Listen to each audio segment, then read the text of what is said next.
Hey guys, what's up? This is Dingo Crikey here with another commentary video. This time I'm going to be doing it on a general Transformers discussion topic. If you guys are interested in commentary that pertains more specifically to the Transformers 4 Age of Extinction line or to Transformers 5, then please check out my playlist and channel where I also have a number of Transformers stop motion videos, some of which are previewed here. But this time I'm going to be discussing the topic of who is the better character, Hotshot or Bumblebee. So I decided to take up this topic because it's one that seems to have a good amount of discussion in the Transformers community, and as well, a good amount of people seem to have pretty strong opinions on who they like better, who they think is the better character, and all of that. This is, for the most part, just an opinion video, so, I'm not saying what I have to say is written in stone as the truth. Whoever I decide is the better character officially is, and there's no further argument. It's just opinion. I am assuming that most people watching this video have a pretty good idea who both characters are. I'm assuming most current Transformer fans, if not all, have to know who Bumblebee is, unless you just like the old stuff. You pretty much have to know who Bumblebee is. As far as Hotshot goes, I'll try to sum him up pretty quickly for anyone who might be a little rusty on the issue.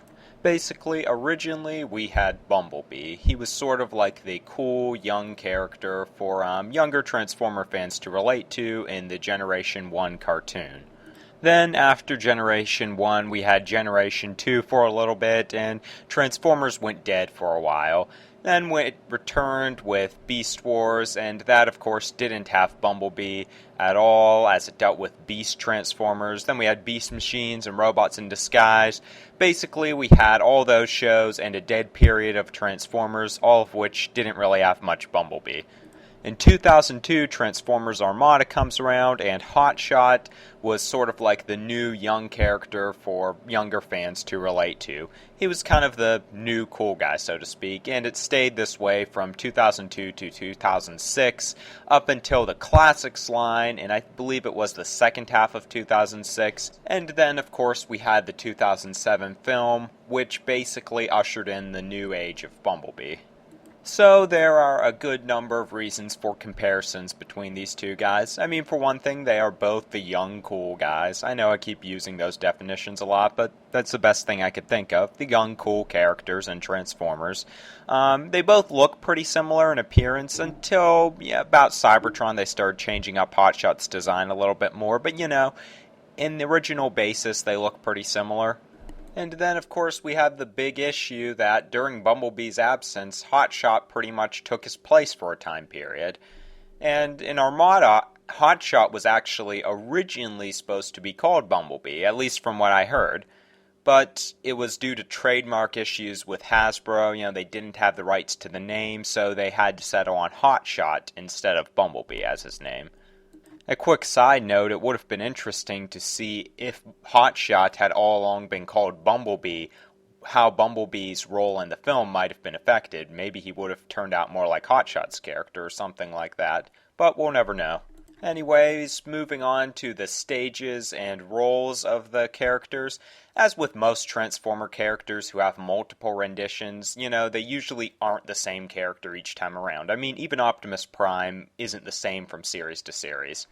So basically, with Hotshot and Bumblebee, both characters have undergone various renditions where they behave differently, and while these renditions do usually keep some core characteristics, they're pretty different than the previous renditions in most cases.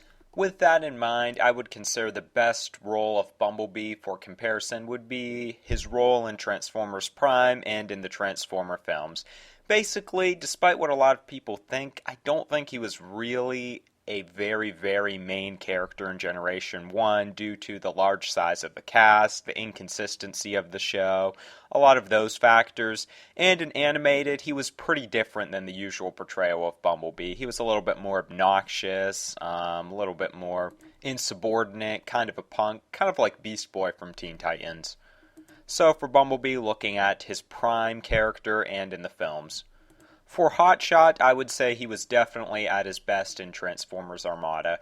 Basically, in Armada, he underwent the most character development and had the biggest focus. I mean, he was almost like the main character of the show, aside from Starscream in the second half. In Energon, he was really, really dry, underdeveloped, plus he had a much, much more minor role than he had in Armada. And in Cybertron, he was a lot like a dumbed-down version of Armada Hotshot in the first half of the show. Then in the second half, he was sort of just like extra Autobot muscle. You guys who've seen the show know what I mean by that. So looking at them in comparison, I think it is good to note a lot of the big differences between the characters. This is all from my observation, so you guys might disagree with this, but the way I see it, Bumblebee is a lot more like a mischievous and childish character, and while he's heroic, he's sort of like a young adolescent, not really like a full-on teenager, maybe a little bit more like a middle school-ish character, if you're going to put him in human years. The sides of his character we see a lot. Like I said, there's mischievousness, but also, we see him sad at points. We see him get a little grumpy, but he never really gets too mad. A lot of times he's happy, kind of carefree, very courageous, a lot of different traits like that.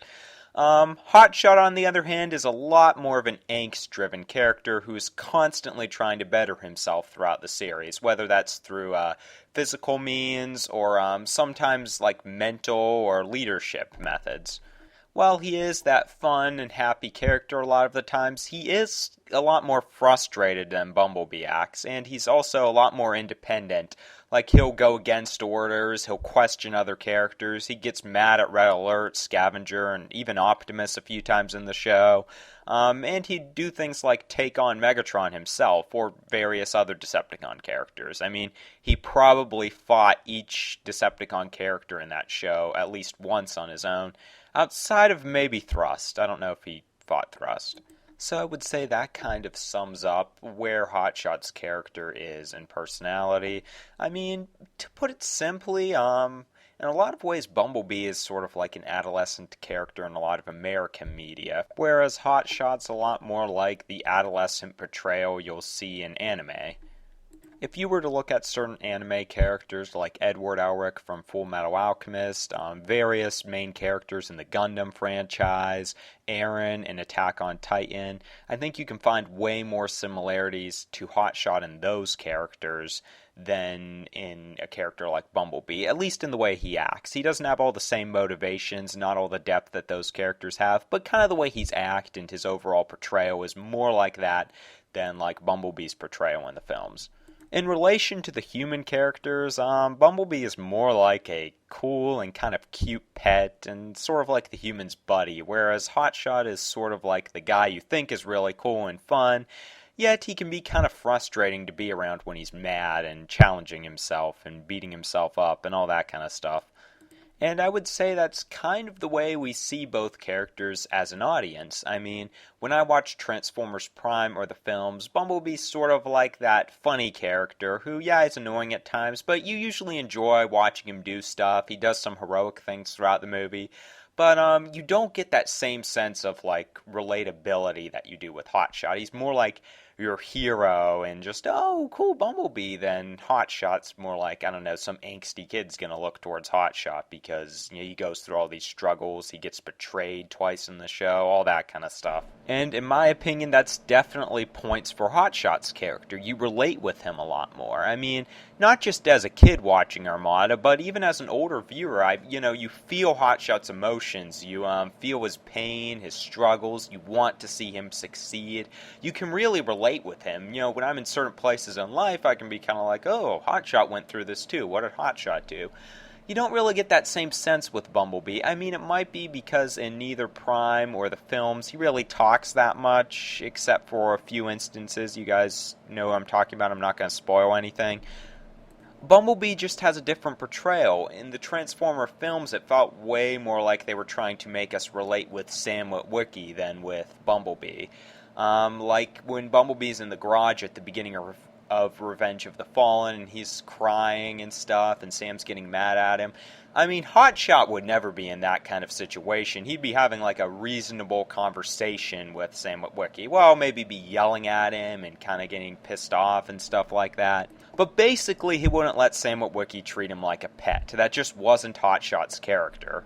I mean, if you're going to split Transformers Armada up into 4 seasons, I guess you could say that in the first season of the show, Hotshot's role was a little bit like Bumblebee's role in the Transformer films, as in the humans were more of the focus. But once we get to episode 13, which is even the end of season 1, not even on to season 2, Hotshot feels more like he's the main character now.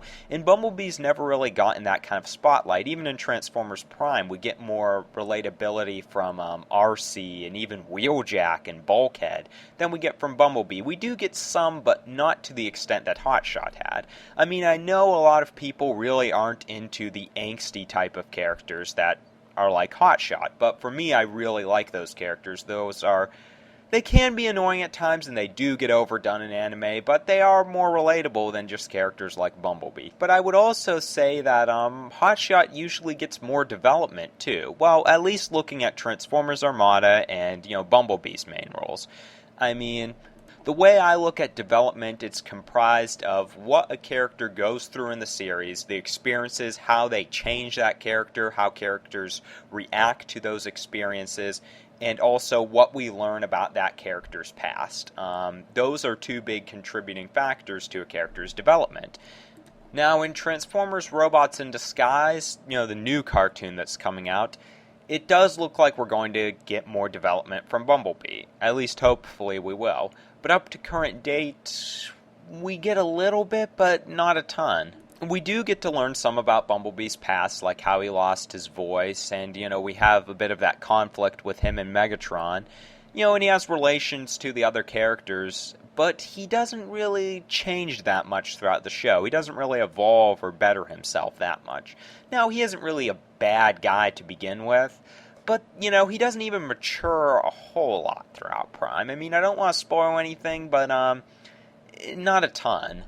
Now, Hotshot in Armada, I do feel like some of his maturing could have been handled a little bit better. He did feel like certain aspects of his character should have evolved more by the end of the show. At least in my opinion, I think you could take Hotshot in his last appearance in Armada to his first one, and, you have a little bit of a different picture of his character. He's put through different things. At one point, he might have to be leader of the Autobots. He goes through conflict with Optimus. He struggles with who he can trust. He goes through some, kind of Art of War-ish, know yourself and know the enemy kind of tactics with Scavenger. He just goes through a lot of that kind of development in the show, and while the bad dubbing doesn't allow for all of it, you do get to feel some of his emotion. And a very, very big plus for Hotshot would be that we do get to learn a good amount about his past throughout the show.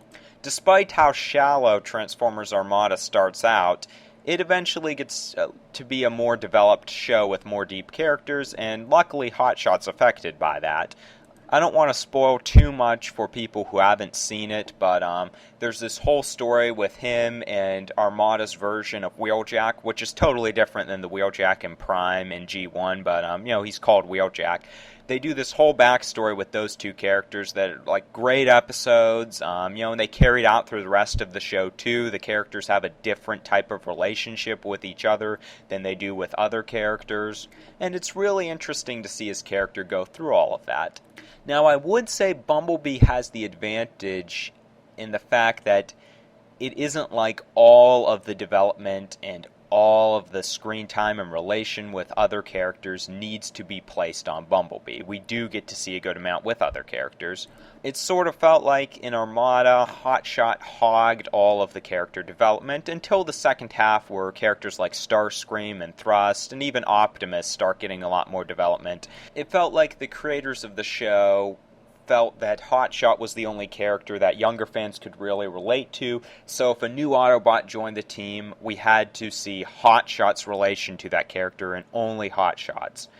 And I really didn't like that. It felt like Hotshot then had some forced communication with other characters, and I think that was a bad aspect, whereas Bumblebee, at least in Prime, he doesn't have that effect. but he does lack that he doesn't have all those relations with other characters. There are probably some other areas that I could cover, but I would think those are the main ones. You know, the characters' development, their roles in both of the shows. And I do think Hotshot is the stronger character when you look strictly at those aspects and comparing their biggest roles. Hotshot just had way more development and time in Transformers Armada and was a more relatable, young, cool character than Bumblebee is. Bumblebee's more like a pet. Bumblebee's basically more like an image than a character you can really relate to. Hotshot's like that relatable character. Basically, Bumblebee is more like R2-D2, and Hotshot's more like Luke Skywalker. You know, you get to see him go through a lot more. You get to kind of feel through his character, you know his stages of development. R2-D2's cool, but that's all he really is. You know, he even makes sounds like Bumblebee does. You know, he doesn't have a whole lot of development. I mean, he's just a droid. And he's cool, and younger fans and older fans alike love him, but he's not the same type of character as Luke Skywalker or Han Solo. I think that's a pretty good way to put my comparison between those two characters. Now, if we're going to look at who is the better character in general, if you're going to take all of their roles and where they fit into the Transformers universe, I would probably go with Bumblebee in that area, just because he has more consistency of personality. Like I said, Hotshot was really cool in Armada, but then he kind of got rebooted and dumbed down in Transformers Cybertron, and in Transformers Energon, he was just really, really a dry character. He didn't have a whole lot of personality and development, and then in Animated, he had a small role, but nothing too significant. Bumblebee's a little bit more predictable, but in a good way, that you kind of can figure out what Bumblebee's going to be like. And though I didn't include him in this comparison, I will say that reading a little bit of the comics, I really like Bumblebee's character in the comic books. Probably not quite as much as Armada Hotshot, but I do think he seems like a really good character in those, and I would like to see them take him in more of that kind of direction, rather than just so much of an image of the funny little guy who everyone knows because he plays back audio clips and songs and that kind of stuff. Now, I know a lot of people who like Hotshot better want to see Hotshot replace Bumblebee in Transformers 5 or Transformers 6. If you want to hear my thoughts on that, you can go to my video titled Transformers 5, Will Bumblebee Die? I give my thoughts on that. You know, do I think Bumblebee's going to die in Transformers 5? Would I want to see Hotshot replace him? Or Hot Rod? All that kind of stuff. You could check that out, and that pretty much sums it up for this video. You guys can leave your thoughts in the comment section below. Which character do you like better? You know, maybe you like a certain character better because they were simply the one you grew up with, and maybe you do think the other one is better in critical areas, or maybe, you know, you have a totally different opinion, like you don't like either Hotshot or Bumblebee much at all, and you like Sideburn from Robots in Disguise as the young cool character, or Cheetor from Beast Wars better. Or maybe Night Scream from Beast Machines, but I'm probably one of the few people who actually liked him. Along with any comments, you know, leave topic suggestions below. I'll take a large range of topic suggestions relating to Transformers 5, TF4 toys, Transformers in general, and I will try to get around to doing them if I feel the topic is good enough. If you want me to mention your name as the person who suggested the topic, leave that as well. It doesn't necessarily have to be your first name. I don't want you guys giving out that personal information if you don't feel comfortable about it. You know, just like your username, say, yes, mention my name in the video, something like that. And that's about it for this video. Check out my previous commentary videos if you haven't seen them already, and also check out my Transformers stop motion videos. More commentary videos to come, and Transformers stop motion videos sometime in the future. Have a good one, guys, and stay tuned.